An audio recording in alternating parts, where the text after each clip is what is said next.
Ipoh, Malaya, Wednesday, June 3rd. 44 is an unlucky number for Chinese. It sounds like die, definitely die.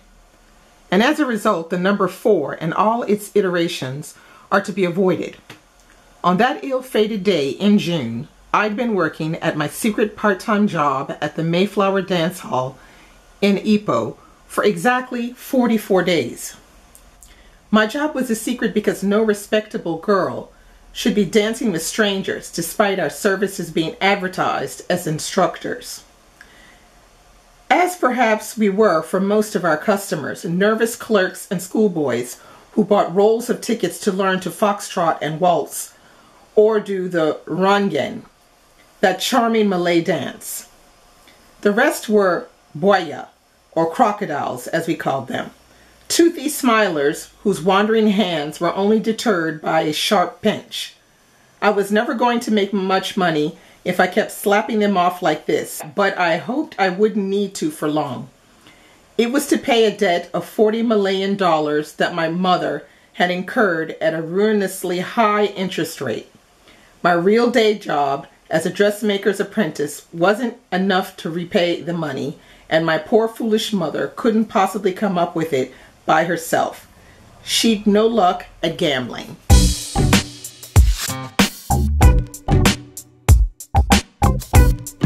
Hey guys, I'm back again and I'm here to do my review of The Night Tiger by Yanxi Chu. Okay, so this book starts with, I would say it's focalized around 3 main characters. So we have a British doctor, because the book is taking place in 1930s Malaya. Malaya is actually Malaysia. And this doctor is given a gift from an old colleague doctor, a friend of his who has just died. And that doctor has left his servant to this doctor. And the servant's name is Ren. Now, Ren is also there. Okay, so Ren has been charged with getting back his master's severed finger, which he has, I think it's 49 days to retrieve this finger and to put it back into the master's grave, because there's this myth that people who don't get buried with all of their body, that they will roam and maybe even become like a were tiger or something like that. At the same time, we have in the same town a young woman. Her name is Ji Lin. And Ji Lin is a young woman who is an apprentice in a seamstress shop, but she's also moonlighting as a young girl who dances with men for money. She's doing this moonlighting job so that she can get more money, so that she can help pay back a long-standing debt that her mother has to some pretty unsavory people. So it's through the connection of these 3 people that a ton of stuff happens. I mean, this story is on fire. It is epic. It is engrossing. And you will be surprised how this writer manages to turn the story. Now, while she's telling you this 1930s story of Malaya, the author is also, through Ji Lin, is giving you the perspective of what it's like to be a woman at this time period in this country. Now, we're only talking about, for the moment, like with Ji Lin, we're talking about a local woman, okay? Because a local woman doesn't have the same value as a white woman, you know, from Britain, because the British are in control. And we see through this British doctor who Ren works for, we see how he kind of treats some of the local women not so good.